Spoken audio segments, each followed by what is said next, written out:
From the National Newsroom of the Canadian Press, I'm John Kennedy. The militant group Hezbollah has confirmed the death of high-ranking official Nabil Koch in an Israeli airstrike 1 day after the assassination of multiple commanders. Israel struck longtime leader Hassan Nasrallah and other Houthi targets in Yemen, continuing to carry out strikes again today on Hezbollah targets in Lebanon. The two sides have exchanged fire on a nearly daily basis since the Israel-Hamas war started after the Gaza-based Hamas militants stormed into southern Israel almost a year ago. U.S. President Joe Biden says he plans to speak with Israeli Prime Minister Benjamin Netanyahu about the escalating violence in the Middle East.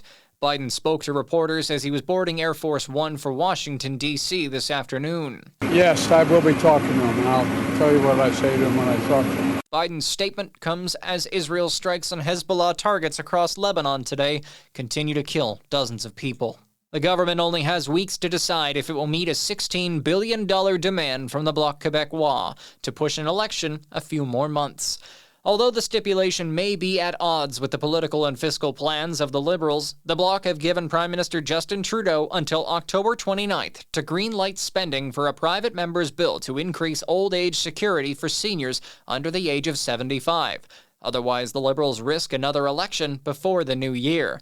In the last year, the Liberals have taken great pains to mold their political strategy around the sense of injustice Millennial and Generation Z Canadians feel, as their work isn't paying off like it would for previous generations. The Crown Corporation in charge of provincial liquor sales in Quebec says a computer accident labeled all products at 30% discount on their website.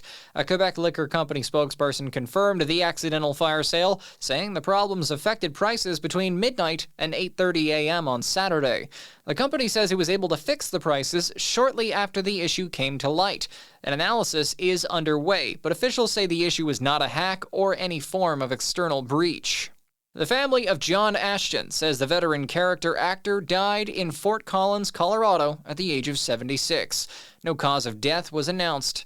Ashton is probably best remembered for playing a gruff but lovable police detective, John Taggart, in Beverly Hills Cop films. We're more likely to believe an important local businessman than a foul-mouthed jerk from out of town. Foul-mouthed? In 1984, Ashton's detective Taggart met with Eddie Murphy's character, to which the two had an unpleasant encounter. And the Black Academy's Legacy Awards will be a thrill tonight, with Bel Air star Adrian Holmes hosting the Underrepresented Voices of Canada.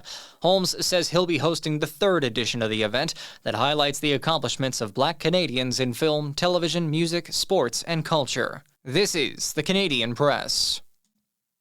In sports, South Korea's Siwoo Kim missed a birdie putt on number 18 and lost his match to Keegan Bradley as the United States clinched another win over the international team at the President's Cup. Bradley's victory gave the Americans the 15.5 points required to win the tournament with 5 matches still on the course at Royal Montreal Golf Club.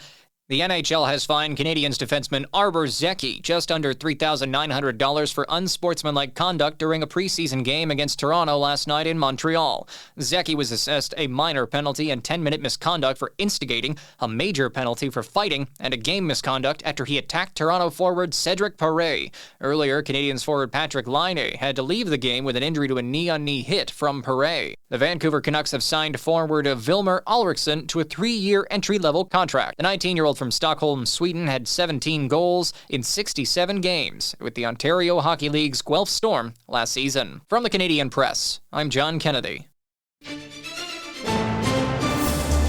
Thanks for listening. Don't forget to follow and subscribe.